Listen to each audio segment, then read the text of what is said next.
Gusto mo bang pumayat ng mabilis o mabawasan ang iyong timbang sa natural na paraan? Ibig sabihin ng natural na pamamaraan ay ang pag-iwas sa pag-inom ng mga diet pills o mga pamamaraan na makikita nga agad ang resulta, ngunit hindi naman pang matagalan ang epekto nito dahil kapag hininto mo ang pag-inom ng gamot ay babalik ulit ang timbang mo at maaaring gagastos ka pa ng malaki. Sa video na ito ay pag-uusapan natin ang mga iba't ibang paraan o tips kung paano ka mabilis napapayat o mababawasan ang iyong timbang sa loob lamang ng isang linggo o isang buwan. At bago nga po natin pag-usapan ang pagbabawas ng timbang, alamin muna natin kung ano-ano ang sanhi ng pagtaba ng isang tao at ano-ano ba ang pwedeng maging masamang epekto ng pagiging mataba sa iyong kalusugan. Biktima ka ba ng bullying dahil sa pagiging mataba? Napagtatawanan ka ba kung minsan at palaging tinutukso dahil sa figura ng iyong katawan, mapabata man o matanda, sa eskwelahan man, sa trabaho at sa mga papublikong lugar? Ilan lamang yan sa dinaranas ng mga kababayan nating biktima ng labis na pagtaba, obesity o overweight. Ano ba ang sanhi nito? Delikado ba ito sa iyong kalusugan? Narito ang ilan sa mga pangunahing sanhi ng pagtaba. Ang labis na pagkain ng matatamis at mayaman sa carbohydrates ay isa sa mga pangunahing sanhi ng pagtaba ng isang tao. Ang problema, paborito ng mga Pilipino ang kanin na siyang nangunguna sa mga pagkaing mayaman sa carbohydrates. Ang pagkain rin ng matatamis na pagkain kagaya ng chocolate, ice cream, cakes at marami pang iba ay isa pang dahilan ng pagtaba. Isa pang sanhi ng pagtaba ay ang pagbagal ng metabolismo ng katawan ng isang tao. Kadalasan itong nagaganap kapag sumapit na sa edad na 30 anyos pataas.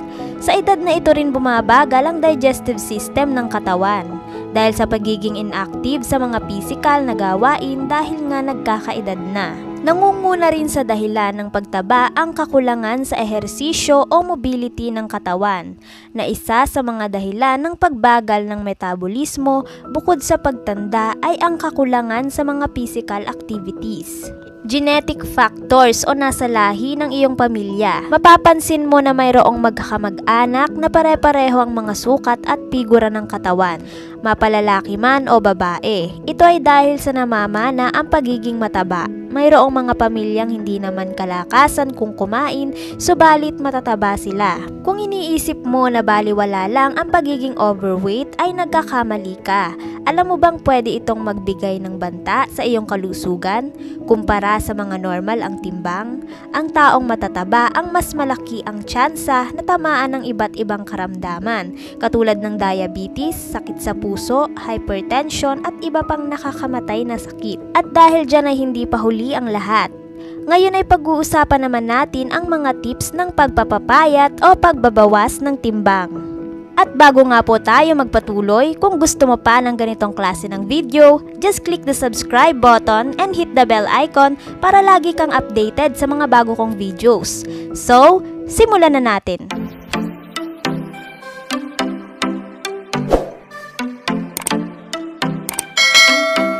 Ang mga sumusunod ay mga hakbang o tips na maaari mong sundin kung nais mong magpapayat. Hindi mo naman talaga kailangan na gutumin ang sarili mo, kundi ang mga tamang pagkain o gawain na kakailanganin mo lamang para mabilis mabawasan ang iyong timbang. Tip number 1, limitahan ang pagkain. Kung ang layunin mo ay pumayat sa maikling panahon, kaukulang pag-a-adjust ang kailangan mong gawin.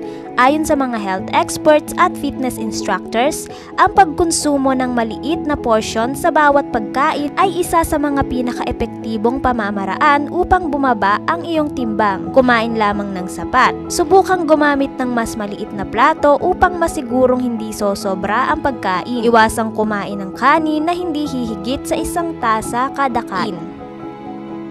Iwasan din ang paghiga o pag-upo matapos kumain. Sa halip ay maglakad-lakad o mag-stretching. Tip number 2, mag-ehersisyo araw-araw. Ang pag-ehersisyo ng 30 minuto hanggang 1 oras araw-araw ay isa sa pinaka-epektibong paraan upang mabilis mabawasan ang timbang. Maaari mong subukan ang regular na pagtakbo, paglalakad sa umaga, paglalangoy o kaya naman gumamit ng hagdan imbis na escalator or elevator. Magbisikleta sa park o sa loob ng subdivision. Kung may alaga kang aso, ipasyal mo ito araw-araw. Upang mas maging epektibo naman ang pagpapapayat sa pamamagitan ng pag-ehersisyo, magtuon ng pansin sa kung anong parte ng katawan ang nais mong iprayoridad. Halimbawa na lang kung gusto mo lumiit muna ang iyong mga braso, humanap ng mga aktibidad na nagagamit ang mga braso para ito ang unang lumiit o pumayat sa iyong pangangatawan.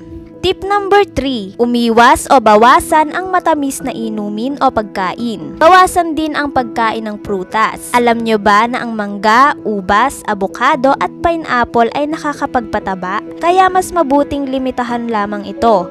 Sa bawat pagkain, isang pisngi lang ng mangga o 6 na piraso ng ubas lang ang dapat at huwag na itong sosobrahan pa.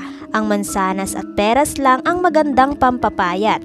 Umiwas din sa lahat ng mga juices, iced tea at soft drinks. Nakatataba masyado ang mga juices tulad ng pineapple juice, energy drinks at mga bottled teas.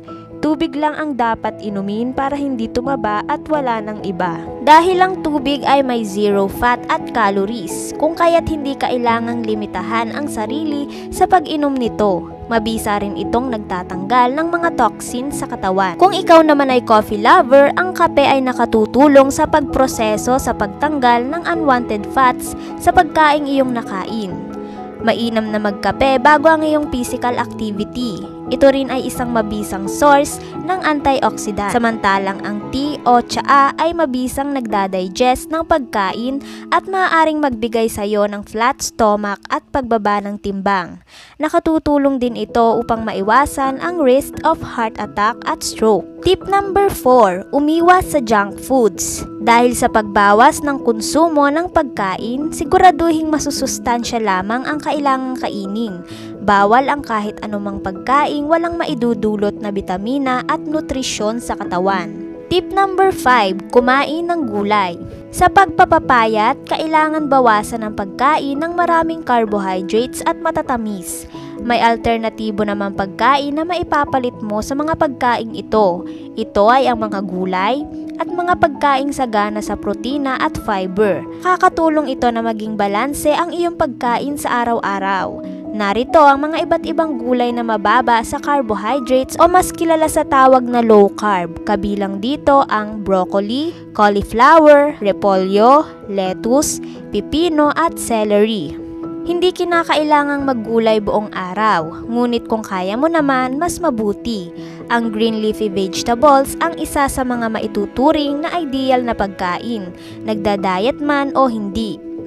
Number 6. Piliin ang pagkain na dapat kainin. Pumili din ng mga pagkain nakakabawas timbang, mga pagkain na mababa ang calories ngunit healthy pa rin. Kabilang rito ang mga berdeng gulay, salmon, baka, dibdib ng manok at marami pang iba.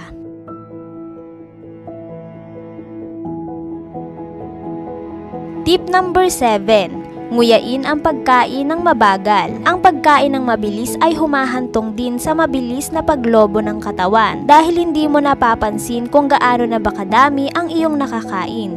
Kaya mainam ang mabagal na pagkain at pagnguya dahil magiging alerto ka sa dami ng iyong kinakain at mabilis pang matunaw ito sa loob ng iyong katawan dahil hindi bulto-bulto ang napupunta sa iyong tiyan. Number 8. Gumawa at magkaroon ng sariling diet plan. Hindi magiging epektibo ang lahat ng ito kung wala kang sinusunod na plano pagdating sa iyong pagkain. Dahil ang diet plan ang gagabay sa iyo kung ano ba ang dapat mong kainin sa pang-araw-araw upang maging consistent ang iyong pagpapapayat.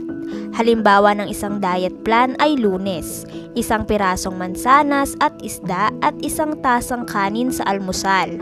Tanghalian, mainit na sinigang at hapunan, 1 pirasong saging at magaan na pagkain tulad ng diet breads. Number 9. I-monitor ang timbang mo araw-araw. Malaki ang nagiging epekto ng paraang ito sa mentalidad ng isang taong gustong pumayat. Ang pagsagawa pala nito ay nakakadagdag motibasyon sa isang taong gustong magbawas ng timbang. Tip number 10. Mag-isip at maging positibo na ikaw ay papayat. Una sa lahat, kailangan mong maging positibo na kaya mong gawin ang iyong nasimulan. Kailangan mo ng tamang lakas ng loob upang tapusin ang iyong pagpapapayat. Ang pag-iisip ng positibo ay nakakatulong din upang maiwasan ang stress habang ikaw ay nagpapapayat. Para sa karagdagang impormasyon, narito pa ang ilan sa mga tips na makatutulong sa iyong goal na pagpapapayat. Uminom ng maraming tubig araw-araw. 8 to 10 glasses of water. Sa paanong paraan ba nakakatulong ang tubig sa pagpapapayat? Madalas raw na inaakala ng isang tao na gutom ang nararamdaman imbis na pagkauhaw lamang. Kaya sa susunod na makaramdam ka ng gutom, magdalawang isip muna at baka nga nauuhaw ka lang.